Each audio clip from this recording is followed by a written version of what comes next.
So on that note, the Vince McMahon documentary just got announced. Nice segue. Today.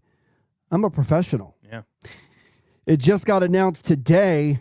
Finally, it is coming out on Netflix September 25, the Vince McMahon documentary. Now, this documentary, I'll have you know, I have it on good authority, was actually finished a while ago. But when the McMahon allegations came out, they had to film new stuff to cover the allegations against Vince McMahon from his former employee. That's great content. That's great content that they didn't think they were going to get. That's going to make people want to watch this even more. Exactly. I can't wait for this. Kind of like Wrestling with Shadows, how they just walked into the screw job. Yes. Now, supposedly. I love this artwork, but there's one glaring thing that only a dumbass like me would catch. The person in the ring doesn't have pants. There's four ring ropes. Oh yeah, that too. Yeah, that's a lot. That is. It's not boxing.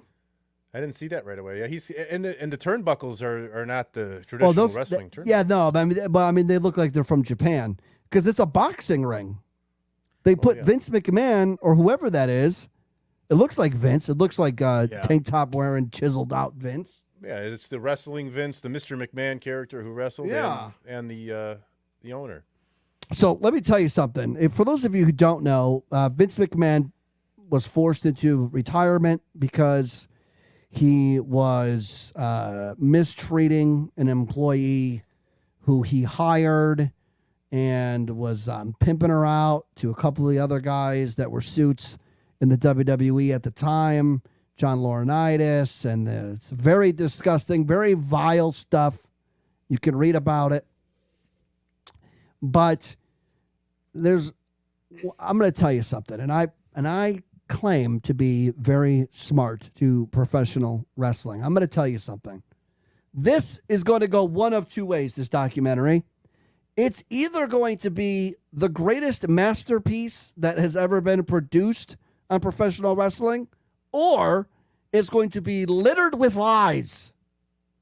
That's it. That's it. Those is one or it is the other. I can tell you this: if you're not a wrestling fan, I'll guarantee you will still find this story fascinating and fucked up at the same time. I will highly recommend watching it. Absolutely. I could tell you this too, if you're not, like you said something really good there, because if you're not a wrestling fan, wrestling documentaries are not just for wrestling fans. Anything Correct. Like this. Like I literally have done that before. I've sat people down that are not wrestling fans, and we've watched some of those A&E biographies, some of those YouTube ones that are done. This is really good, well put together documentaries, even by WWE themselves, and it tells the story, gets behind the scenes and everything like that. But this is going to be either, like you said, I agree, it's going to be a good one, or it's going to be just tainted with bullshit. So this is why I'm a little afraid that it might be more lies than truths. Bill Simmons is involved.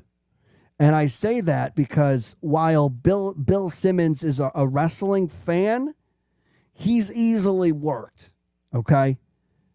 He's easily worked. He got worked in the Andre the Giant documentary that he did because he allowed Hulk Hogan to sit there and pretend like he didn't know what the result was going to be at WrestleMania 3, where I won his boots from. So I'm a little worried, Joey Vegas, because I don't think that Bill Simmons has the education, nor does he have the balls to try to put somebody on notice, on blast, when they were filming and interviewing the different people they interviewed with this. Apparently, McMahon is on this. Yeah, I think it's probably going to be a hit piece. Maybe not fully, because when they filmed it before, but then I think they changed it to, be a little bit of a hit piece on McMahon. Well, I mean, and rightfully so. If anybody deserves a fucking hit piece, it's Vince McMahon. Yeah. Okay? True. But I just want them to be honest. I don't want you to tell me that he had no involvement in the steroids in 92, 93, 94. Don't tell me that. because he did. He did. He most certainly did. I mean, You got to cover everything. I mean, that's what I'm saying. Like a Vince McMahon story properly done is like 19 episodes. If you're going to do it properly. Now, obviously, you can't do 19 episodes. It's not a television show. It's a documentary. I mean, you can do it. There's probably enough content, enough scandal, and enough going on. All the scandals, the Donahue stuff in '92 with the Ring Boys and the Pat Patterson stuff. It's a lot of it's bad. A lot of it's real bad. Like boys being preyed on by fag wrestlers. A lot of it's bad stuff. Well, yeah. Well, let me ask you a question. Do you think they're going to try to tie in his Trump relationship into this thing to involve him in all the nonsense? I hope not. I know it's annoying that politics gets brought into everything, but yeah. I'm just saying it in a speculation way. I hope not, because I don't think it matters. But I just feel like that's when it's being released. I feel like there's a way to throw an agenda in there. You paint, Trump further in with McMahon as a couple of, billionaires, pal. You know what I'm saying? But it's done by Chris Smith, who, if you don't know that name, he was the executive producer of Tiger King.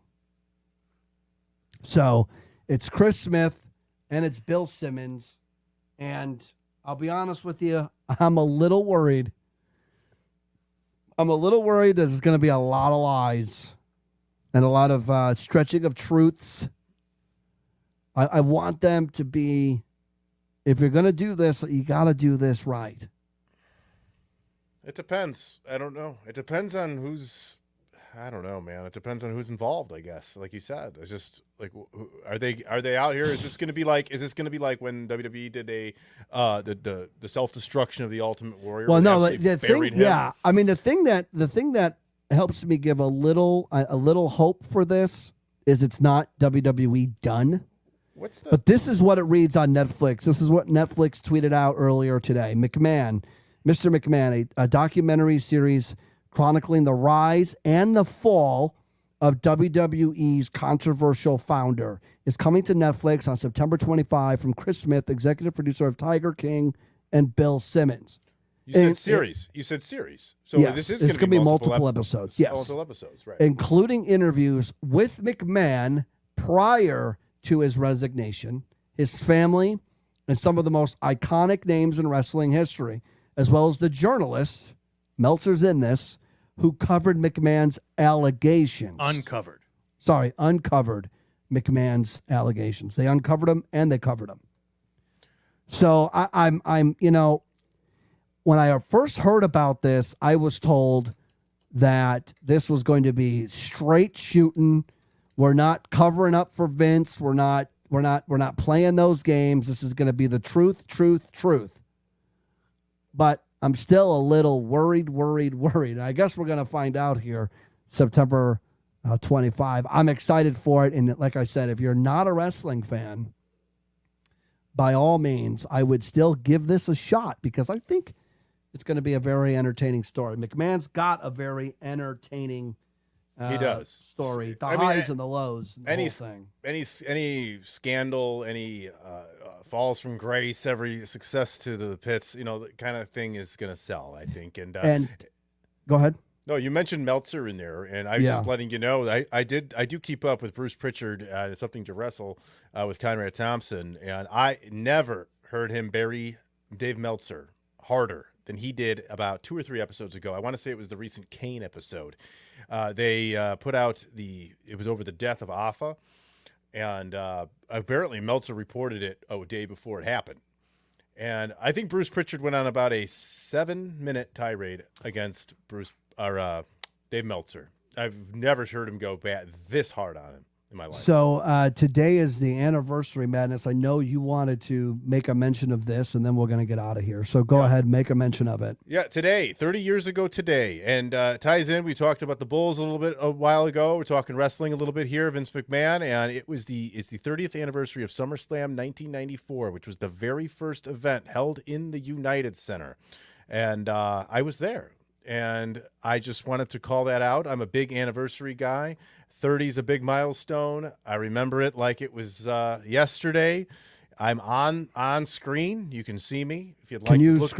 screen grab it so we can show it next week? Thank you. Yeah, I'll grab what I can. Absolutely. you. Right at the entrance. That'll be your homework assignment for I like that. next week. We would like to show the young you. The Undertaker versus the Undertaker. Leslie Nielsen was there. Ironically, Leslie Nielsen's one of my favorite comedian actors, and it was a great time. You guys were not there, right? No, I was not at was that not show. there. Did you try to make efforts with your parents to get there? Because we were youngins then. Yeah, I mean, I was 11, but no, I don't remember. I mean, I may have. I don't remember. I think that was the same year, though, I did meet Doink at a movie. Doink and Dink at a movie theater. Yeah, he met Joey Vegas. He met Doink. It was the janitor at the VFW he was at. I have a clown photo of suit. it. I'll bring my photo next week. I'm actually wearing of all teams, I'm wearing a Golden State Warriors hat. Yeah, I recall you showing me this picture. yes. Now, was Yeah, that it does was that? exist. Do you know? Was that Doink? That was been Apollo? That was not Matt. Yeah, that was not Matt Bourne. It was probably Lombardi, to be honest. But whatever.